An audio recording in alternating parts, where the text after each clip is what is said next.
I don't know about you guys, but I eat food. Do you eat food? Yeah!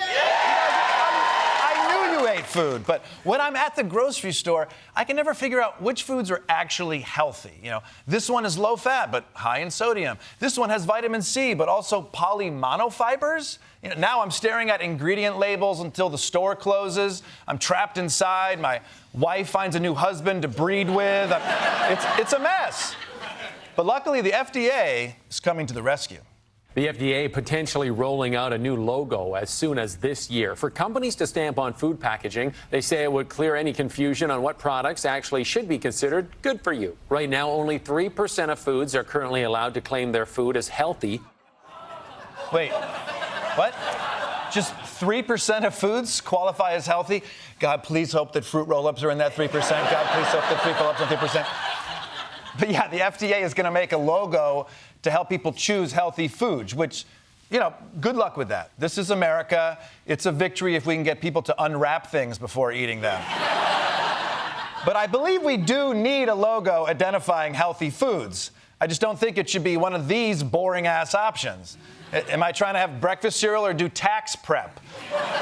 If you want people to eat healthy foods, you got to make the logo look cool, like Jordan holding broccoli. Let's talk about a major update in the ongoing battle between Donald Trump and karma. He's on trial right now for trying to overthrow the government, a pretty big faux pas. But recently, his lawyers threw out a Hail Mary legal claim that says he's immune from being charged for anything he did while president. And now his buddies on the Supreme Court are saying, yeah, maybe.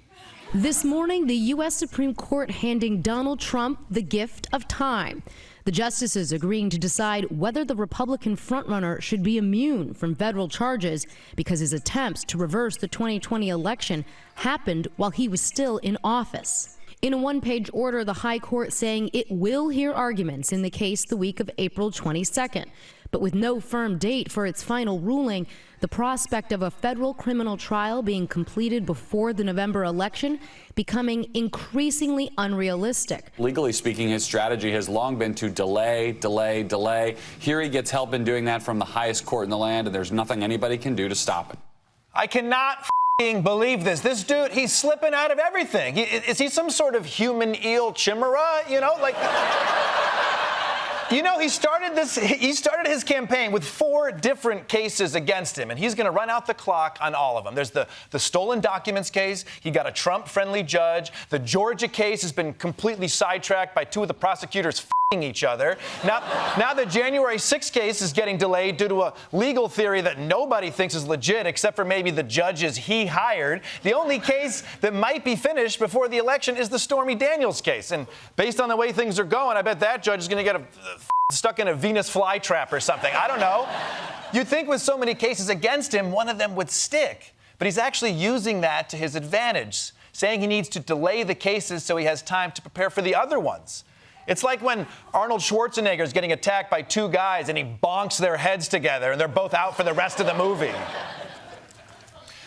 For more on the Supreme Court delay, we go live to Washington, D.C. with our very own Desi Lydic.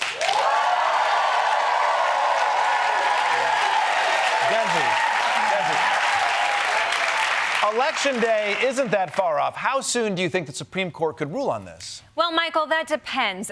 When is Election Day?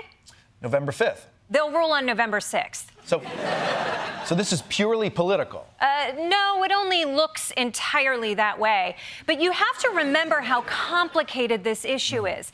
The justices have a very difficult legal question to answer. Can the president break the law anytime he wants? Hard to say. Hard to say. You know, constitutionally speaking, can he burn down the White House for insurance money? Can he set a bomb on a bus that'll detonate if the bus goes below 50 miles per hour? Can he stick his penis in a barrel of warm coffee beans at Whole Foods? These are not easy questions to answer. Yeah, aren't they, though? I mean, to me, all these cases seem pretty open and shut. Okay, did you go to Harvard Law School? No. Well, I did, to use their bathroom once. And because I have that legal background, I understand that these things take time.